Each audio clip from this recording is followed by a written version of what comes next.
Hello friends, बहुत बहुत स्वागत है आपका विषय एकेडमी पर। फ्रेंड्स, आज के इस क्लास में आप 67 बीपीएससी सीडीपीओ के लिए 50 क्वेश्चन का सेट देखने वाले हो, जो कि आपकी दृष्टि पब्लिकेशन के बुक से लिया गया है। और अगर इस क्लास का किसी को पीडीएफ चाहिए होगा तो नंबर हर बार की तरह एक बार दे दिया जा रहा है। नंबर आप देख लीजिएगा, आप इस नंबर पर मैसेज करिएगा, आपको पीडीएफ मिल जाएगा। ठीक है, नंबर है आपका 9576843550 पर आप मैसेज करेंगे पीडीएफ। अगर आपको इस क्लास का चाहिए या फिर और भी आप जो वीडियोस देखे होंगे किसी भी चीज़ का पीडीएफ चाहिए होगा तो आप मैसेज करिएगा, आपको पीडीएफ मिल जाएगा। फ्रेंड्स देखिए, इससे पहले काफ़ी सारा प्रैक्टिस सेट तो अपलोड हो ही चुका है 67 बीपीएससी के लिए, बिहार स्पेशल वगैरह से काफ़ी कुछ अपलोड हो गया है। अगर अभी तक आपने उसे नहीं देखा है तो प्लेलिस्ट में आकर एक बार आप चेक कर लीजिएगा। आइए देखते हैं आज का सबसे पहला सवाल। ईज ऑफ लिविंग इंडेक्स 2020 के अनुसार 10 लाख से अधिक आबादी वाले भारतीय शहरों की सूची में प्रथम स्थान पर है। कौन सा शहर प्रथम स्थान पर है बताना है। तो ऑप्शन नंबर ए हो जाएगा बेंगलुरु सही जवाब। ध्यान रखेंगे, ईज ऑफ लिविंग इंडेक्स 2020 के अनुसार 10 लाख से अधिक शहर में नंबर फर्स्ट पे अगर पूछे कौन सा है तो बेंगलुरु है। ठीक है, ध्यान रखिएगा 2020 में 10 लाख प्रथम पर बेंगलुरु। ऑप्शन नंबर ए बिल्कुल सही जवाब है। नंबर 2 है कि हाल ही में कौन सा बल्लेबाज T20 मैच में, ध्यान देंगे T20 मैच में एक ओवर में 6 गेंदों पर 6 छक्का लगाने वाला विश्व का दूसरा खिलाड़ी बन गया है। Option number C Kieron Pollard. ध्यान रखेंगे, किरोन पोलार्ड दूसरे ऐसे खिलाड़ी हैं जो 6 बॉल पे 6 छक्का लगाने का रिकॉर्ड अपने नाम किए हैं। नंबर 3 है कि हाल के केंद्रीय प्रदूषण नियंत्रण बोर्ड के आंकड़ों के अनुसार भारत में सर्वाधिक प्रदूषित शहर किस राज्य या फिर केंद्र शासित प्रदेश में। फ्रेंड्स एक बात यहाँ पे आपको ध्यान दिलाना चाहूँगा, देखिएगा हाल ही में केंद्रीय प्रदूषण नियंत्रण बोर्ड के आंकड़ों के अनुसार भारत में सर्वाधिक प्रदूषित शहर पूछा है आपसे, प्रदूषित शहर नहीं पूछा है। कहने का मतलब है कि सर्वाधिक यानी कि ज़्यादा प्रदूषित शहर जो है वो किस राज्य में है, आपको ये बताना है। तो जैसे उड़ीसा है, उत्तर प्रदेश, दिल्ली और महाराष्ट्र, इसमें से कितने मतलब संख्या में बताना है। तो देखिए सबसे प्रदूषित शहर 23 है उड़ीसा में, समझ पाए, उड़ीसा नंबर 1 पे आ जाएगा। यहाँ पर कितना तो 23 है। ठीक है, और अगर यूपी की बात करेंगे उत्तर प्रदेश, तो उत्तर प्रदेश में 21 है और दिल्ली में आपका 11 है शहर ऐसा जो केंद्रीय प्रदूषण बोर्ड के आंकड़ों के अनुसार इस यहाँ मतलब सबसे ज़्यादा प्रदूषित जगह है, इस तरह से समझ लीजिएगा। तो यहाँ पे उड़ीसा आपका सही जवाब हो जाएगा। नंबर 4 है हाल ही में 30वां बिहारी पुरस्कार किसे दिया गया है। ऑप्शन ए हो जाएगा मोहन कृष्ण वोहरा को। ध्यान रखेंगे 30वां बिहारी पुरस्कार अगर पूछे किसे तो मोहन कृष्ण वोहरा को। ऑप्शन नंबर आपका ए यहाँ पे सही जवाब है। नंबर 5 है कि हाल ही में किस देश को 2027 तक धूम्रपान मुक्त देश बनाने की घोषणा की गई है। देश का नाम बताना है, तो ऑप्शन नंबर आपका यहाँ पे सी हो जाएगा। फ्रेंड्स ये जो सवाल है, इस तरह का और भी कुछ सवाल है जो आपको बीपीएससी प्रैक्टिस सेट जो खुद से आपके लिए क्वेश्चन को जज करके प्रैक्टिस सेट के लिए प्रैक्टिस सेट अवेलेबल करवाया गया था, वो सब उस वाले क्लास में बताया जा चुका है, जो खुद से बनाया होता। अभी तो आप दृष्टि पब्लिकेशन का देख रहे हो, बट जो खुद से बताया गया था उसमें काफ़ी अच्छे से एक्सप्लेन वगैरह करके 67 बीपीएससी जिस पैटर्न पर पूछेगा उस पैटर्न पर जो बनाया गया था, डिस्कशन भी अच्छे से हो चुका है। तो अगर अभी तक आपने उसे नहीं देखा है तो आप देख लीजिएगा। न्यूजीलैंड यहाँ पे सही जवाब हो जाएगा। नंबर 6 है कि हाल ही में जेल में बंद किस चीनी पत्रकार को लिन झाओ फ्रीडम अवार्ड प्रदान किया गया है। झैंग सेन नाम ध्यान रखिएगा, चीनी पत्रकार हैं। कौन? लिन झाओ फ्रीडम अवार्ड पाने वाले, लिन झाओ फ्रीडम अवार्ड पाने वाले कौन है? झैंग सेन नाम है उनका। नंबर 7 है कि संकल्प से सिद्धि अभियान का उद्देश्य बताना है कि संकल्प से सिद्धि का क्या उद्देश्य। अगर जहां भी आपको ज़्यादा टाइम चाहिए होगा तो वीडियो को आप रोक ही लीजिएगा। ऑप्शन नंबर आपका देखिए आदिवासी बहुल गांव के वन धन विकास केंद्रों को सक्रिय करना। ऑप्शन ए यहाँ पे बिल्कुल सही जवाब हो जाएगा। संकल्प से सिद्धि का यही उद्देश्य मतलब मेन मोटो उसका यही है। भारत के किस केंद्र शासित प्रदेश को हाल ही में क्षय रोग से मुक्त किया गया है। ऑप्शन नंबर आपका बी हो जाएगा लक्षद्वीप। ध्यान रखिएगा, क्षय रोग से पूछे तो लक्षद्वीप अभी जस्ट हाल ही में मुक्त हुआ है। नंबर 9 है कि हाल ही में बना दुनिया का पहला आर्टिफिशियल इंटेलिजेंस युक्त शिप का नाम क्या है? ऑप्शन नंबर डी हो जाएगा मेफ्लावर 400। ध्यान रखिएगा, दुनिया का ये पहला आर्टिफिशियल इंटेलिजेंस युक्त शिप है। ठीक है, देखिए इस ये थोड़ा सा समझ लीजिए, जैसे आपका है ना कि ये अगर पूछे कितना मीटर तो 15 मीटर लंबा है। ठीक है, 15 मीटर लंबा है और लगभग इसका जो वेट है वो 9 टन है। अगर ये पूछे तो ये भी आप जान लीजिए दोनों चीज़, उसका वेट कितना है और लंबाई कितना है। नेक्स्ट क्वेश्चन नंबर 10 है कि भारत कौशल रिपोर्ट 2022 के अनुसार किस राज्य का स्थान जो है वो प्रथम है? भारत कौशल रिपोर्ट 2022 के अकॉर्डिंग आपको बताना है। तो आपका ऑप्शन नंबर आपका यहाँ पे ए बिल्कुल सही जवाब हो जाएगा, महाराष्ट्र। हाल ही में G20 स्वास्थ्य शिखर सम्मेलन की मेजबानी किस देश ने की है? G20 स्वास्थ्य शिखर सम्मेलन की मेजबानी, तो ऑप्शन नंबर आपका सी हो जाएगा, इटली ने किया है। ध्यान रखिएगा, ऑप्शन नंबर सी आपका सही जवाब है। इंडिया डाइवर्सिटी अवार्ड 2021 की पालतू प्रजातियों का संरक्षण की श्रेणी के विजेता कौन है? ऑप्शन ए हो जाएगा साजी NM नाम है उनका। हाल ही में रुद्राक्ष नामक अंतर्राष्ट्रीय सहयोग सम्मेलन केंद्र का उद्घाटन उत्तर प्रदेश के वाराणसी में किया गया है। यह किस देश के सहयोग से स्थापित किया गया है बताना है। ऑप्शन बी हो जाएगा जापान के सहयोग से। रुद्राक्ष नामक अंतर्राष्ट्रीय सहयोग सम्मेलन केंद्र का उद्घाटन उत्तर प्रदेश के वाराणसी में हुआ, वो जापान के सहयोग से हुआ था, ध्यान रखेंगे। नंबर 14 है कि किस राज्य के हैदरपुर आर्द्रभूमि को रामसर साइट के रूप में मान्यता दी गई है? तो ऑप्शन नंबर आपका ए हो जाएगा उत्तर प्रदेश का। फ्रेंड्स हो सकता है यहाँ पे थोड़ा सा देखने में आपको प्रॉब्लम हो, इसके लिए माफ़ी चाहूँगा। देखिए विंबलडन टेनिस चैंपियनशिप खिताब 2021 में महिला एकल की विजेता कौन रही? तो ऑप्शन नंबर आपका यहाँ पे बी हो जाएगा एश्ले बर्टी, सही जवाब। हाल ही में यूनेस्को की विश्व विरासत स्थल की सूची में शामिल होने वाला भारत का 40वां स्थल कौन सा है यूनेस्को की विश्व विरासत स्थल में? तो ऑप्शन नंबर आपका यहाँ पे ए हो जाएगा धौलावीरा, सही जवाब है। नेक्स्ट क्वेश्चन है अंतर्राष्ट्रीय पर्वत दिवस कब मनाया जाता है? ऑप्शन नंबर आपका यहाँ पे डी हो जाएगा 11 दिसंबर को अंतर्राष्ट्रीय पर्वत दिवस के रूप में मनाया जाता है। 18 है कि एशियाई युवा पैरा खेल का 5वां संस्करण 2025 में होना है, वो कहाँ पे होगा? एशियाई युवा पैरा खेल का, तो ऑप्शन नंबर आपका यहाँ पे ताशकंद हो जाएगा, सही जवाब। कहाँ पर होगा? तो ताशकंद में होगा। नेक्स्ट क्वेश्चन है कि पद्मा सचदेव जिनका हाल ही में निधन हो गया किस भाषा की पहली आधुनिक महिला कवित्री थी? ऑप्शन नंबर आपका बी हो जाएगा डोगरी भाषा की। नाम ध्यान रखिएगा, पद्मा सचदेव जो हैं वो डोगरी भाषा की थी। नंबर 20 है कि हाल ही में रामसर स्थल में शामिल भिंडावास वन्यजीव अभ्यारण्य किस राज्य में स्थित है? तो ऑप्शन आपका यहाँ पे क्या हो जाएगा?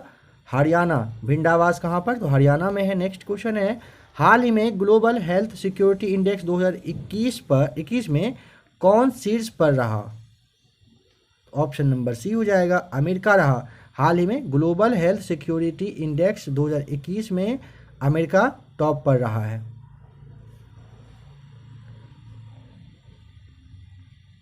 नंबर 22 है 13वें ब्रिक्स शिखर सम्मेलन की अध्यक्षता किसने की? 13वें ब्रिक्स शिखर की, तो ऑप्शन नंबर आपका यहाँ पे देखिए ए हो जाएगा, सही जवाब। नरेंद्र मोदी ने किए थे, ठीक है, ऑप्शन ए सही जवाब है। नंबर 23 है दूध मूल्य प्रोत्साहन योजना किस राज्य में शुरू की गई है?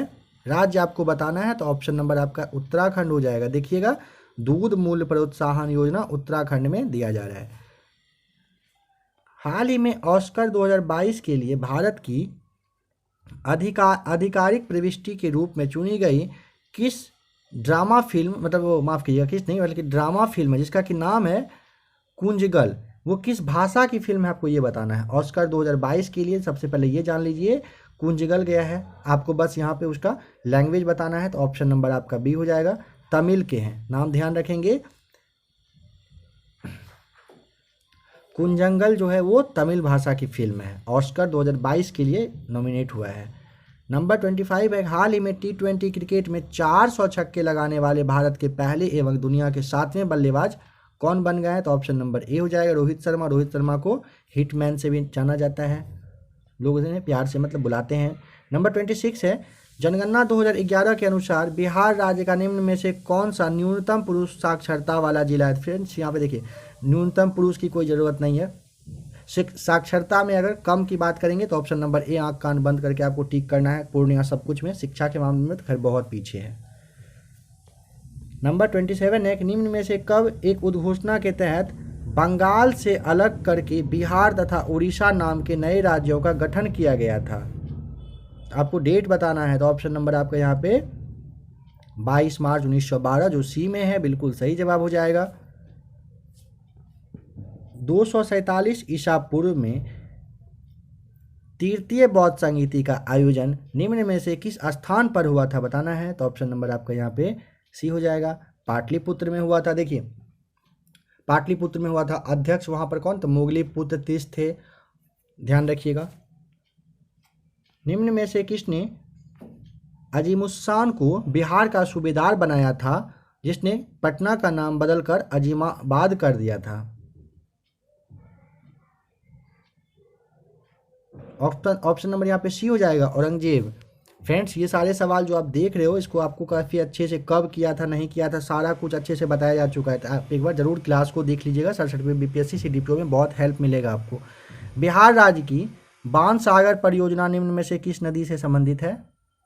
ऑप्शन ए हो जाएगा, सोन नदी से। और फ्रेंड्स देखिए, अगर आपको पहले से पता हो तब तो देखने की कोई ज़रूरत ही नहीं है, नहीं देखिएगा तब आपके लिए नहीं है। जिन्हें नहीं पता है उनके लिए ये बात बोला जा रहा है। कांवर झील पक्षी अभयारण्य बिहार राज्य के निम्न में से किस जिले में है? बताना है। कांवर पक्षी झील, तो आपको जो दृष्टि पब्लिकेशन का ही बुक से झील वगैरह के बारे में, रामसर साइट्स के बारे में बताया गया था। अगर आपने उसे क्लास नहीं देखा है तो आप देख लीजिएगा, सारा कुछ बताया जा चुका है। कौन सा अभयारण्य वगैरह कहाँ पे है, सारा कुछ काफ़ी अच्छे से, कितने किलोमीटर मतलब कितने किलोमीटर के एरिया में फैला हुआ है, कब स्थापना हुई थी, सारा कुछ। तो ऑप्शन नंबर आपका यहाँ पे सी हो जाएगा, सही जवाब बेगूसराय में है। नंबर 32 है कि बिहार राज्य के निम्न में से किस क्षेत्र को कोयला रूपी खनिज प्राप्त होता है? बिहार राज्य के निम्न में से किस क्षेत्र में कोयला रूपी खनिज प्राप्त होता है? तो ऑप्शन नंबर आपका ए हो जाएगा, राजमहल से। सारण सिंचाई नहर निकलती है कहाँ से? ऑप्शन नंबर डी हो जाएगा, गंडक नदी से सारण सिंचाई निकलती है। निम्न में से कब पटना उच्च न्यायालय की स्थापना की गई थी? ऑप्शन नंबर आपका यहाँ पे डी हो जाएगा, सही जवाब 9 फरवरी 1916 को पटना हाई कोर्ट की स्थापना हुई थी। अभी 5 साल 6 साल पहले इसका 2016 में 100वां शताब्दी समारोह भी मना था। निम्न में से कौन सा बिहार राज्य के सासाराम जिले में अवस्थित नहीं है? बताना है। देखिए, मजहर कुंड, धुआं कुंड और ये तूतला प्रपात जो है, ये सारे कहाँ पर? सासाराम में ही है। बट यहाँ पे ये जो तलहार कुंड है ये यहाँ पे नहीं है। तो अब सवाल है तलहार कुंड कहाँ पे है, तो ये जान लीजिए, ये आपका कैमूर में है। कैमूर नाम आपको ध्यान रखना है। निम्न में से कौन सा बिहार राज्य का राजकीय पक्षी है? ऑप्शन ए हो जाएगा, गोरैया, इंग्लिश में आप उसे स्पैरो नाम से जानते हैं। नंबर 37 है, निम्न में से कब बिहार राज्य का स्थापना दिवस कब मनाया जाता है? आपको ये बताना है। तो ऑप्शन नंबर आपका यहाँ पे सी हो जाएगा, सही जवाब 22 मार्च को राज्य का स्थापना दिवस मनाया जाता है। नंबर 38 है कि बिहार राज्य के निम्न में से किस जिले में नेशनल रिसर्च सेंटर फॉर लीची अवस्थित है? ऑप्शन नंबर बी हो जाएगा, मुजफ्फरपुर में। नेशनल रिसर्च फॉर लीची जो है ये कहाँ पर? मुजफ्फरपुर में है। बिहार राज्य से संबंधित निम्न में से किस एक उपनाम, जिसका कि उपनाम क्या है? लोकनायक। लोकनायक के रूप में किसे जाना जाता है? बताना है। तो Jayaprakash Narayan, option number B यहाँ पे बिल्कुल सही हो जाएगा।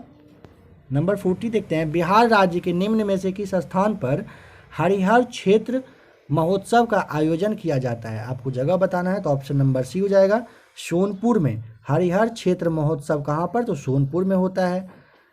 नंबर 41 है पूंजीवादी अर्थव्यवस्था को निम्नलिखित में से किस अन्य नाम से भी जाना जाता है, तो ऑप्शन नंबर आपका यहाँ पे बी हो जाएगा बाजार अर्थव्यवस्था। नाम ध्यान रखिएगा, पूंजी अर्थव्यवस्था को बाजार अर्थव्यवस्था के नाम से भी जाना जाता है। समष्टि अर्थव्यवस्था के पारंपरिक सिद्धांत के संदर्भ में निम्नलिखित में से कौन सा विकल्प गलत है आपको बताना है, तो ऑप्शन नंबर आपका देखिए, आप यहाँ तो वीडियो को रोक ही लीजिएगा। देखिए यहाँ पे कौन सा पूछा है ना कि विकल्प गलत है, तो ऑप्शन नंबर जो ए दिया हुआ है ना यही गलत है। सरकारी हस्तक्षेप की सहायता से पूर्ण रोजगार, ये बिल्कुल गलत है। कोई बचत नहीं, समष्टि अर्थव्यवस्था का सिद्धांत क्या है, कोई बचत नहीं। उत्पादों और कारकों के मध्य जो मुक्त प्रतिस्पर्धा की उपस्थिति करवाना है, यह सिद्धांत जो है ये जियो बाइपिस्ट ने दिया था। ये सब मतलब सही है, बट यहाँ पे जो सरकारी हस्तक्षेप की सहायता से पूर्ण रोजगार है ये बिल्कुल गलत है। नंबर 43 देखते हैं, निम्नलिखित में से कौन लॉरेंज वक्र द्वारा मापा जाता है, ऑप्शन नंबर आपका यहाँ पे डी हो जाएगा आय की विषमता। ध्यान रखिएगा, आय की जो विषमता है वो किससे, लॉरेंज वक्र के द्वारा ही मापा जाता है। सर्वप्रथम सीमांत व्यक्ति की संकल्पना का प्रतिपादन किया था, सीमांत व्यक्ति का, ऑप्शन नंबर आपका यहाँ पे ए हो जाएगा सही जवाब है, रॉबर्ट ई पार्क ने। डी जी करवे समिति का संबंध है, डी जी करवे समिति बताना है, तो ऑप्शन नंबर आपका यहाँ पे डी बिल्कुल सही जवाब हो जाएगा। लघु उद्योगों के विकास से, ये जो है डीवी करवे समिति का संबंध किससे है, लघु उद्योगों के विकास से है। बैंक दर में वृद्धि सामान्यतः दर्शाती है, क्या दर्शाता है, बैंक दर में अगर वृद्धि हो रहा है तो देखिए यहाँ पे आप थोड़ा सा पढ़ लीजिए, समझ लीजिए बैंक दर में वृद्धि सामान्यतः क्या दर्शाती है। ऑप्शन नंबर डी, केंद्रीय बैंक महंगी मुद्रा नीति का पालन कर रहा है। अगर बैंक दर में वृद्धि होता है तो वो क्या बताता है कि केंद्रीय जो बैंक है वो महंगी मुद्रा नीति का पालन कर रहा है। और नंबर 47 एक निम्नलिखित में से कौन सी भारत में सबसे बड़ी मशीनीकृत खान है बताना है, तो ऑप्शन नंबर आपका यहाँ पे डी हो जाएगा सही जवाब, बेलाडीला खान जो है। देखिए बेलाडीला खान छत्तीसगढ़ में है और ये लो अयस्क है। बेलाडीला का मतलब क्या होता है, जैसे ये बैल का जो कुबर होता है ना उसे ही बेलाडीला कहा जाता है, ध्यान रखिएगा। मशीनीकृत खान कहाँ पर, भारत का सबसे बड़ा मशीनीकृत कृत्रिम खान कहाँ पे है, मशीनीकृत खान कहाँ पर है, तो option number D Bailadila Khan सही जवाब हो जाएगा। नंबर 48 है कि भारत में स्वतंत्रता से पहले निम्नलिखित में से किसने निर्धनता की अवधारणा पर विचार किया था, ऑप्शन नंबर बी हो जाएगा दादा भाई नौरोजी। नाम ध्यान रखेंगे, किसने निर्धनता पर, तो दादा भाई नौरोजी ने उनको अवधारणा पर मतलब उनका सोचना था, विचार किए थे वे। नंबर 49 है कि ई कुबेर क्या है बताना है। भारतीय रिजर्व बैंक की कोर बैंकिंग सुविधा को आप ई कुबेर के नाम से जानते हैं, ध्यान रखिएगा। ई कुबेर के नाम से किसे जानते हैं, भारतीय रिजर्व बैंक की कोर बैंकिंग सुविधा को। आज का लास्ट क्वेश्चन नंबर 50 देख लेते हैं।